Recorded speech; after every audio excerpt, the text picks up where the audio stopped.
Let's now go to the greatest political sage that we have. Sir John Curtice, Professor of Politics at University, Strathclyde polling expert, leading psephologist, has a piece in one of the newspapers today, The Times, headlined, and I remind you, Sir John won't have written the headline, but "A Great Gamble to Bet Against the Polls." Had he sought your advice, Sir John, about going early or going long, what might you have said? Morning.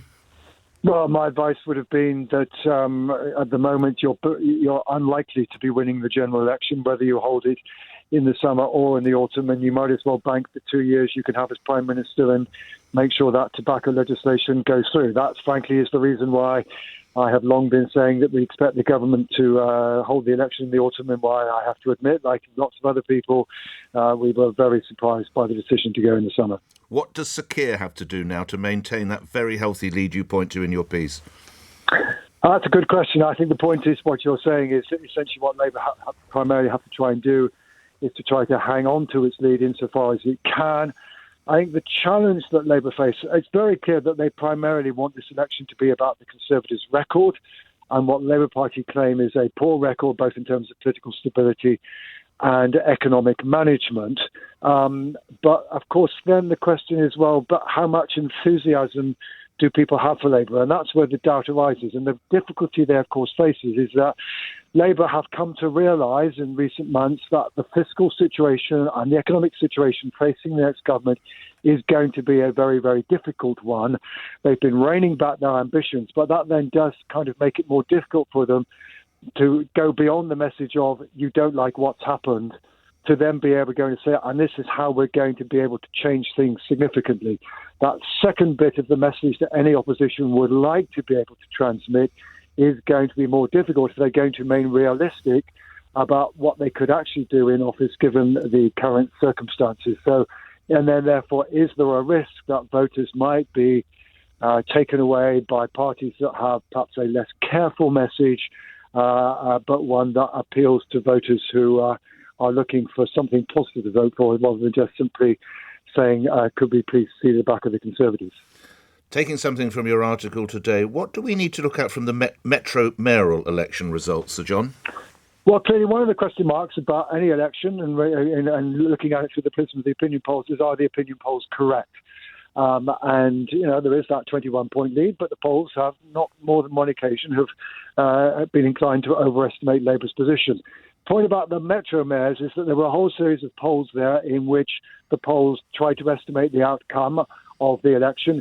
Quite a lot of polls, those polls were actually very close to the actual outcome. There were, however, slightly more that overestimated Labour's position than overestimated the Conservative position. So perhaps a judicious judgment would be, well, certainly these Metro mayor elections don't give us reason to believe that the picture being painted by the polls is radically wrong, but perhaps we should just have at the back of our mind not necessarily an error of the scale that we had in 1992 when the polls were overestimating Labour's position by 9 points, but, you know, maybe 3-4 points. And there is a lot of variation in the polls. And some of the pollsters have been consistently pointing to leads closer to the around 15-16-point mark rather than the 21-point average. How significant is it, Sir John? We've just heard from the Prime Minister there will be no flights to Rwanda before the election date. Well, one has to say when we all started speculating as to why this was going to happen, was Rwanda potentially a part of this story, and perhaps government realising that they were going to find it difficult to get the flights off before the summer. It means, therefore, the Conservatives have to rely on the promise having an impact rather than reality. Now, of course, the Labour Party, this is one issue where the Labour Party have been very keen to distance themselves from the government. I think the Labour Party will try to argue, well, look, frankly, this is just an indication that this policy is not going to work. So, again, another reason perhaps, well, if it's logical from the Prime Minister's point of view, it's perhaps because in the end of the day, there was concern that Rwanda was not going to work out as the government hoped.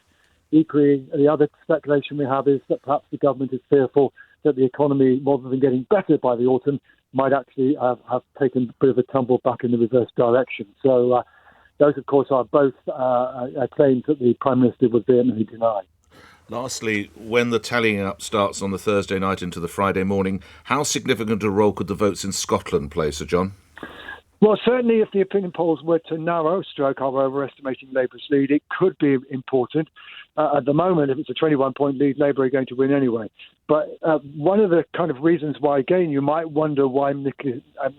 Sunak has made the decision to go now is that Labour's chances of getting a substantial haul of seats in Scotland have never looked brighter. In the wake of Humza Yousaf's attempt to get rid of the Greens out of his government and then his subsequent downfall, the SNP now find themselves about 5 or 6 points behind Labour in the Scottish opinion polls. That could mean Labour picking up around 30 seats or so. Hitherto, until very recently, although the SNP were being challenged by Labour, they were still at least narrowly ahead in votes. They would still lose quite a lot of seats. But Scotland could be crucial in helping to take Labour over the line for an overall majority, should it be the case that the polls are either overestimating the lead or the lead were to narrow during the course of the campaign. Thoroughly enjoyed our conversation as ever. Professor John Curtice, thank you.